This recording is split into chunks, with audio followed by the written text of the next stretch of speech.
नमस्कार साथियों, आज आप लोगों को हम पढ़ाएंगे संयोजकता। संयोजकता क्या चीज़ होती है, संयोजकता कहते किसे हैं। एक संयोजकता की परिभाषा होती है किसी भी तत्व के द्वारा त्यागा गया इलेक्ट्रॉन या ग्रहण किया गया इलेक्ट्रॉन, उसकी संयोजकता कहलाती है। एक वैज्ञानिक बर्कलैंड जी थे। वैज्ञानिक बर्कलैंड जी ने बताया कि हाइड्रोजन परमाणु की वह संख्या जो अदर परमाणुओं के साथ संयोग करती है वह उसकी संयोजकता कहलाती है। तो आज आप लोगों को हम बताएंगे तत्वों की संयोजकता कैसे निकलती है और यौगिकों की संयोजकता कैसे निकलती है। अब देखिएगा, पहले हम आप लोगों को बताते हैं यौगिकों की संयोजकता कैसे निकलती है।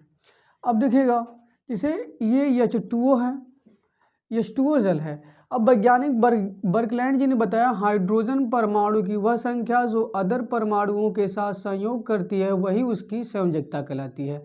यानी हाइड्रोजन की संख्या 2 है, ऑक्सीजन की संयोजकता 2 होगी वैज्ञानिक बर्कलैंड जी के अनुसार। अब देखिएगा, इनके बाद ये ऑक्सीजन है, प्रूफ करते हैं। ऑक्सीजन का क्रमांक 8 है, इनका इलेक्ट्रॉनिक विन्यास है 2,6। अब 2,6 है, इनके अंतिम वाले कक्ष में 6 इलेक्ट्रॉन हैं। आप सभी लोग जानते हैं 5 तत्व ऐसे हैं जिनको अस्थायी होने के लिए 2 इलेक्ट्रॉन की आवश्यकता है। वे 5 तत्व हैं hydrogen, helium, lithium, beryllium, boron. और जो शेष 113 तत्व हैं इनको अस्थायी होने के लिए 8 इलेक्ट्रॉन की आवश्यकता है। तो ये ऑक्सीजन को अष्टक यानी ऑक्सीजन को 8 इलेक्ट्रॉन की आवश्यकता है, इसके पास 6, ये 2 इलेक्ट्रॉन को ग्रहण करेगा, इसकी संयोजकताएं 2 हो जाएंगी।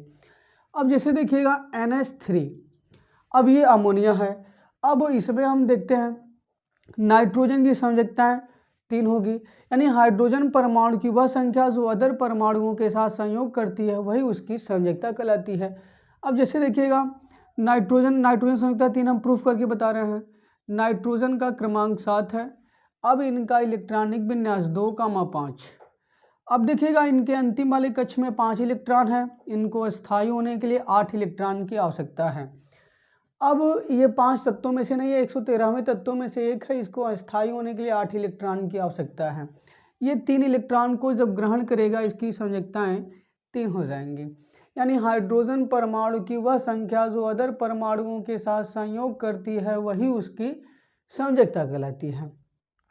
इसी तरह से आप यौगिकों की संयोजकता को ज्ञात कर सकते हैं। जैसे मान लीजिए, देख लीजिएगा H2SO4। अब इसमें सल्फर की अगर हमसे कोई बात करेगी इसकी संयोजकता बताइए, तो हाइड्रोजन के अणु 2 हैं तो सल्फर की संयोजकताएं 2 होगी। अब प्रूफ करते हैं। इसे सल्फर है, सल्फर का क्रमांक 16, इनका इलेक्ट्रॉनिक विन्यास होगा 2,8,6। अब देखिएगा इनके अंतिम वाले कक्ष में 6 इलेक्ट्रॉन है। जब यहाँ पर 6 इलेक्ट्रॉन है तो ये 2 इलेक्ट्रॉन को ग्रहण करेगा, इसके अष्टक पूर्ण हो जाएंगे। जब ये 2 इलेक्ट्रॉन को ग्रहण करेगा इसकी संयोजकताएं 2 हो जाएंगी, यानी सल्फर की संयोजकता 2 हो गई। इसी तरह से हम तत्वों के भी संयोजकता का ज्ञान करते हैं। जैसे मान लो हाइड्रोजन का क्रमांक 1 है, इनका इलेक्ट्रॉनिक विन्यास 1 है। अब इनको अस्थायी होने के लिए 2 इलेक्ट्रॉन की आवश्यकता है, इनके पास 1 है। अब यह 1 इलेक्ट्रॉन को ग्रहण करेगा। जब यह 1 इलेक्ट्रॉन को ग्रहण करे या 1 इलेक्ट्रॉन को त्यागे, आपको बताए हैं किसी भी तत्व के द्वारा त्यागा गया इलेक्ट्रॉन या ग्रहण किया गया इलेक्ट्रॉन उसकी संयोजकता कहलाती है। यह है। अब ये तो 1 इलेक्ट्रॉन को त्यागेगा या 1 इलेक्ट्रॉन को ग्रहण करेगा, इसके 2 कोष पूर्ण हो जाएंगे, यानी हाइड्रोजन की संयोजकताएं 2 हो जाएंगी। अब इसे लिथियम का क्रमांक 3, इनका इलेक्ट्रॉनिक विन्यास निकालेंगे 2,1। अंतिम वाले कक्ष में 1 इलेक्ट्रॉन है, इनको अस्थायी होने के लिए 2 इलेक्ट्रॉन की आवश्यकता है, इनके पास 1 है। अब या तो ये 1 इलेक्ट्रॉन को ग्रहण करे या तो ये 1 इलेक्ट्रॉन को त्याग दे, तो इनकी संयोजकताएं 1 हो जाएंगी, बराबर। अब जैसे मान लीजिए हम ले लेते हैं सोडियम को ले लेते हैं। सोडियम क्रमांक 11 है, इनका इलेक्ट्रॉनिक विन्यास 2,8,1 है। 8 2 10 है, 11।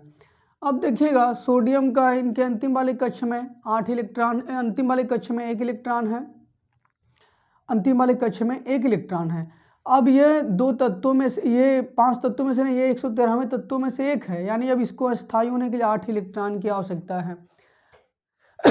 अब ये क्या करेगा, एक इलेक्ट्रॉन को साथ को ग्रहण नहीं करेगा, एक इलेक्ट्रॉन को ये त्याग देगा। जब एक इलेक्ट्रॉन को त्यागेगा तो इसकी संयोजकताएं एक हो जाएंगी। इसी तरीके से आप संयोजकता का ज्ञान कर सकते हैं।